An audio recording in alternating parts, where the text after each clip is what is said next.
So it's time to check in to see how my experiment went with my store-bought sweet potatoes. Was I able to create some slips? Well, actually, I'm really happy from the way it turned out.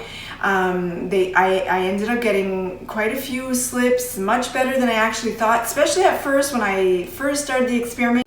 I wasn't even sure I was going to get any at all. It took a little bit longer, and I even went through my notes because I felt like I had started earlier than usual, and so when I went through my notes, usually my process is to start this in March, mid-March, end of March, to be able to finally get everything all organized to plant in June.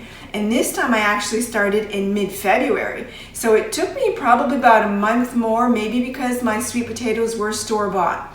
Now, mind you, not all of them worked. I think I had about 4 sweet potatoes to start out with, and I think one didn't create any slips at all, but fortunately the other 3 did. So I ended up having lots of beautiful slips. I'm really happy with the amount that I got. And just a reminder, if you like this content, if you like my channel, don't be shy. Hit that subscribe button at the bottom, hit the notification bell so you'll be notified when I do post new content, because there will be a part 3 to my sweet potatoes. I will be planting them in the garden, so you want to be sure not to miss that. I want to show you how to take care of your sweet potato slips once they get to about 4 to 5 inches long. So what needs to happen? You need to carefully just kind of hold it firmly. Careful not to break it. It usually comes off if you just twist a little bit. Fairly clean. And you get a nice clean break off of the sweet potato.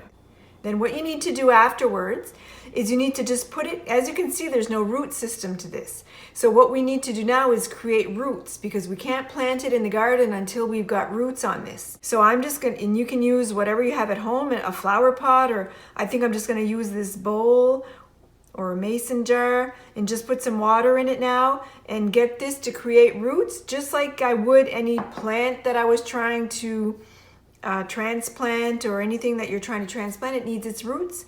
So I'm going to just put this in water and wait until it creates roots. And as I get more and more slips that get bigger and bigger, I'm just going to add them in.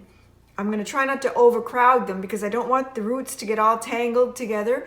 And when I take it apart to plant in the soil, I don't want to damage the roots either. So I like this bowl. I like the height of it. So I think I'm going to use this, put some water in the bottom, and now let this create some roots. Continuing on this journey with the sweet potatoes, this slip was removed from the sweet potato. It's been about a week now that it's been in the water, and as you can see, it's created quite a good root system. So this one would be ready to put inside the soil. So I'll show you how I do that.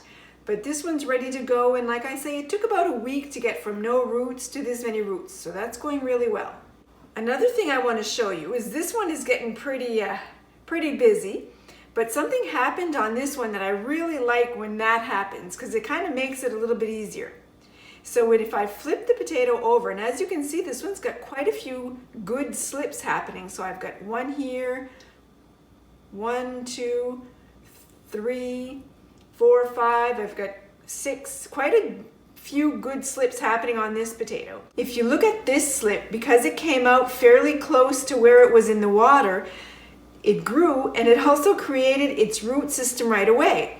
So let's remove this one. You could probably go into the soil right away just by removing it from the potato and putting it right in the soil. So I'm going to remove a few of these slips, and I'm going to start with this one that has roots, and hopefully I won't damage any of the roots. So once again, you take it as close to the potato as you can, and you just give it a little twist, and usually it'll come right off, and it came off with the root system intact, so that's perfect. I'm just going to place it in the water with this one for now. This one as well is coming along fairly well. It's quite long, so I think I'll remove this one. It's got a few branches here. I'm going to try not to break them.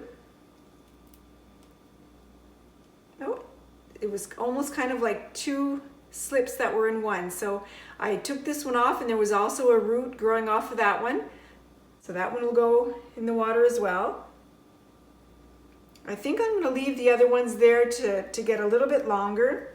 This one has 2 of them right here side by side with no roots growing out of them. Oh, there's actually 3. And I think I'm going to leave these there as well to grow a little bit more. This one's nice and long right here. So I am going to remove this, but I think there's, again, 2 of them growing. So I'll just grab one. The other one's fairly small. So I leave it a twist. I'm trying not to damage the other one. There we go. And this one has no roots, so this one's going inside the water as well. And I think the rest that are on these potatoes are pretty small, so I'll leave them there still for a while. So really that's all there is to it to grow the sweet potato slips. You just keep going through this process and you keep going until all your slips get long enough, remove them, put them in water so the roots come up. Once the roots come up, plant them in soil, and you keep going until all your slips are done. And now I'm going to take the ones that have roots and plant them directly into the container. So just to give you an idea how I plan on doing this, these are the planters that I bought. They're like a fabric planter. They're pretty sturdy. This one's quite big, and they're pretty sturdy because I've got an entire bag of soil in here, like a 60-liter bag of soil, so it's quite large. And it's only filled the planter up to here, so I realized that these things are going to take a lot of soil. But the reason why I bought this so big is because I needed like a 12-inch clearance to be able to plant sweet potatoes. It wouldn't be deep enough for the potato to really be able to grow. One thing that is important to note is that the soil that you put inside of your planters is really important. It's not recommended to just take a regular garden soil and to just shovel it inside these planters, just because they need a little bit more TLC, more nutrients. You need a soil that's going to capture some moisture in it. So you really need to buy, or you can make it yourself with different mixes of soil that's going to be able to retain that moisture inside of your soil for those drier, hotter days in the summer. So right now I've only put in 1 bag of soil in here, but I will be adding more. But for now, all I want to do is put the sweet potatoes in there that have created roots. Once all my sweet potatoes are planted in here, because I'm going to use the same one, and I'm going to plant all my sweet potatoes in here until it's time to go outside. So it's much too cold to leave this outside. I'm going to bring this fabric planter inside to make sure that my sweet potatoes stay warm enough. Something else that I'm going to be doing soon is preparing my garden for my sweet potatoes. Sweet potatoes don't like cold soil, and it's pretty cold still around here right now. Actually, this morning there was still some frost on the ground.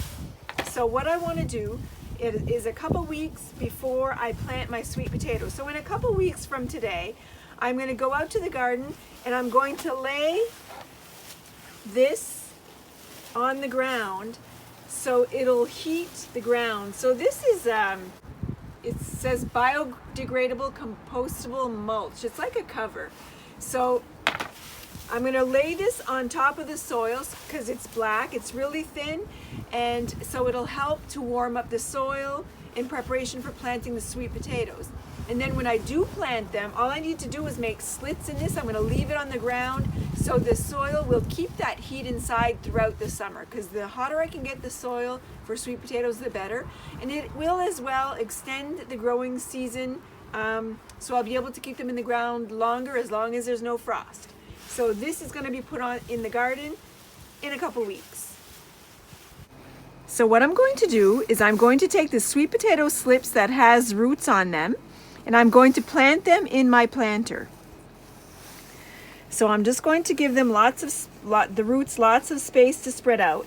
And as you can see, there's not a lot of soil in my planter. So when I plant them in here permanently later on, when I transplant it, I'll make sure that I have at least 12 inches of soil for them to be able to grow. And I won't be putting more than 1 potato plant per planter. So I'm just putting these in the planter. The soil is quite cool. It's been outside all morning, so I'm gonna have to be sure to bring these in. And that's it. I'm just gonna do this. As my sweet potato slips grow inside the house, and once they have roots, I'm just going to put them all in here. I will probably end up with at least 10 to 12, half a dozen slips planted in this one planter. But then when it gets time and they're big enough to plant outside, I'll separate them all. If ever you've tried planting vegetables in different kinds of soil and had success, don't be shy. Leave me a comment. I'd love to hear about it. I hope you liked this video on how to grow your own sweet potatoes. This is part 2. There will be more. Check back again soon for part 3 to when I plant them in the garden.